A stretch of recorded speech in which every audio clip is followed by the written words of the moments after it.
জলে ভাসতে ভাসতে ও ঢাকা শহর আসছে। আমি কি এখন আছি এরকম? এখন তো তুমি আমার সাথে থাকতে থাকতে স্মার্ট হইছো। তারপরে কি করছে আপু? আসছে। তো বলছি তুমি কি পারবা? ভাইয়া ম্যাডাম দেখাই দিলে মই সবকিছু পারো। ভাইয়া না, ম্যাডাম মই একটু সবকিছু কিন্তু পারবো। শুদ্ধ কথা কইছি না। ম্যাডাম একটু কিন্তু সত্য কথা কইছিলাম। ম্যাডাম মগো বাড়ি বরিশাল। মই একটা আমার একটা পোলা। মোট আপনার লাইফের কাহিনীটা একটু কর না। এই হ্যাঁ। চুপ। এই যে তুমি আবার এক্সট্রা মুক্তা বানান লাইফের কোন কাহিনী আচ্ছা না? এটা পরে কমাল বলো। প্রথম আপনার লাইফ করার যে লাইফটা ওই যে ছিল দে, দে, দে। হ্যাঁ। ওটা পরে নষ্ট হয়ে গেল, পরে খালি দাঁড়া করাইলে নিচে পড়ে যেত না। একটু এটা কও দেখা না যাচ্ছে মুক্তা আপু, আমি ম্যাডাম ভাই এই লাইফটা আমাদের যেটা আমি একটু দুধ আর ও ফিল্টার দিয়ে ছবি তোলে। হ্যাঁ এখনো মাঝে মাঝে লিপস্টিক লাগায় ফিল্টার দিয়ে। আর না ওইটা জীবন না আমরা একটা ছবি বের করে দেন স্যার তারপরে ব্যাক তারপরে কল্ডারে ম্যাডামের চাকরি লাইফটা দিচ্ছে নিয়ে আমাদের গেছিল। এখানে। শোনো তোমার দেখা যেতেছে না। তারপর ব্যাক কল্ডারে চাকরি দিচ্ছে আমাদের। তখন আমাদের একটা ছেলে দরকার। তো আমি আবার ফ্রেশারদেরকে অনেক পছন্দ করি। মানে যারা একদম 14 ঘাটের পানি খেয়ে আসছে তাদের থেকে ফ্রেশারদেরকে অনেক বেশি পছন্দ করি। কারণ আমি মনে করি যে অনেকবার চাকরি চেঞ্জ করে। আমি মনে করি যে সে কোথাও চাকরি করতে পারে না, এই জন্য সে চাকরি চেঞ্জ করে। এটা আমার ধারণা। আসলে যে অনেক জায়গায় চাকরি ধরেন এখানে কয় মাস করছে, ওখানে কয় মাস করছে, আমরা সবাই তো সে দেখায় যে অনেক এক্সপিরিয়েন্স। কিন্তু এক্সপিরিয়েন্স ওলা বেশি বেশি এক্সপিরিয়েন্স ওলা লোকগুলাকে আমার মনে হয় যে ও মনে হয় কোথাও চাকরি করতে পারে না, 2 দিন পর পরে চলে আসে। তো আমি আবার এই জন্য ফ্রেশারদেরকে খুব পছন্দ করি। আমার এখানে যারা চাকরি করে ম্যাক্সিমাম 99% পিপল হচ্ছে ফ্রেশার। সো আমি ফ্রেশারদেরকে চাকরি দেই। তো পলটটারে তখন চাকরি দিচ্ছি, কারণ আমাদের একটাই শোরুম ছিল এইটা। তখন মেন্দার মতো এখানে দাঁড়ায় একবার, ওখানে দাঁড়ায় একবার। আমি ওরা আপু এটার হ্যাঁ, প্রাইস কত? এখানে আপু আসো। এটা কি? আপু এটা কি? না না তো মুক্তা আপু হ্যাঁ, এটা বলো সারাক্ষণ মুক্তা আপু এটার প্রাইস কত? আর আমার সামনে তো ভয়ে আসতোই না। হ্যাঁ আসলে তারপরে ওর পরে চাকরি হয়েছে আমাদের যে জিএম বর্তমানে তানভীরের চাকরি হয়েছে। তো তানভীর আবার আইসা শুরু থেকে খুব পুচপাস একটা কোট না পরতো, তানবীরের একটা আগে ব্লেজার আমার পরতো। আগে ছিল তানবীরের 2 মাস পরাই যায় তানভীরে পরে আসছো? শাওনের মানে পরে তানভীর তানভীর একটা হলুদ পাঞ্জাবি পরে আইছিল, ম্যাডাম এদিকে বলছিল হ্যাঁ, ছাপা তানভীর একটা- কাটা শাওন না। ও তো মুই না, তানভীর হয়েছে একটা ব্লেজার। প্রথমে একটা কালো ব্লেজার পরে আসছিল। বাংলা ছিল হলুদ একটা পাঞ্জাবি একটু ওনার ডিউটির দিন ব্লেজার পরে আসছিল। প্রথম ডিউটির দিন খুব ফর্মাল ব্লেজার টেজার পরে আসছে। হ্যাঁ। তো তারপরে আস্তে আস্তে হয়েছে কি যে তানভীর হয়ে গেছে আমাদের কোম্পানির জিএম। দেখেন মানুষের উত্থান। ওরা সবাই 10,000 টাকার স্যালারিতে আমার এখানে ঢুকছিল।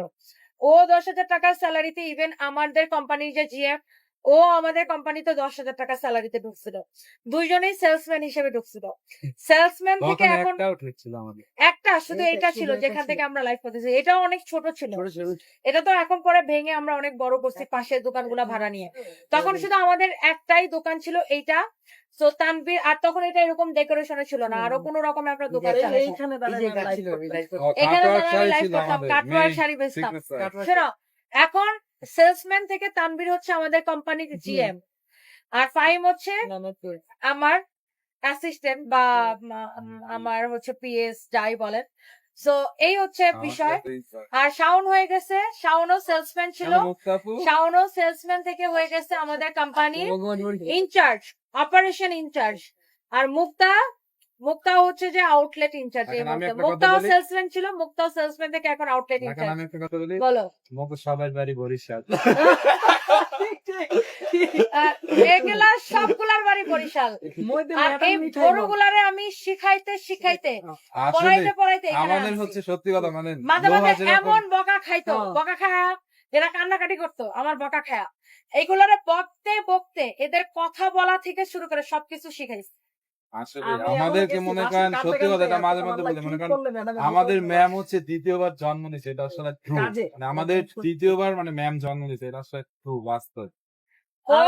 ওরা এরকম হয়তো যে কানতো সবগুলো একসাথে মিলে আমার বকা খায়া। এখন বকা না খাইলে তো কেউ কাজ শিখতে পারবে না।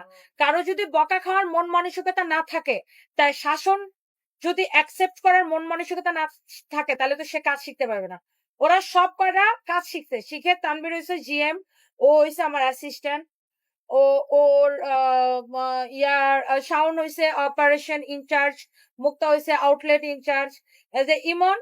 ইমনরে দেখেন, ওরে দেখেন, ও যখন আমাদের এখানে চাকরি নিছে, ওর মাকে ফার্স্টে আমাদের এখানে না, আগে তোমাকে দিছি, আগে ওরে দিছে একটুখানি একটা ছেলে, এইটুখানি একটা ছেলে না না সঞ্জয় বান্ধবটা কই গেছিল না এইটুখানি একটা ছেলে, ওইটা চাকরি দিছি।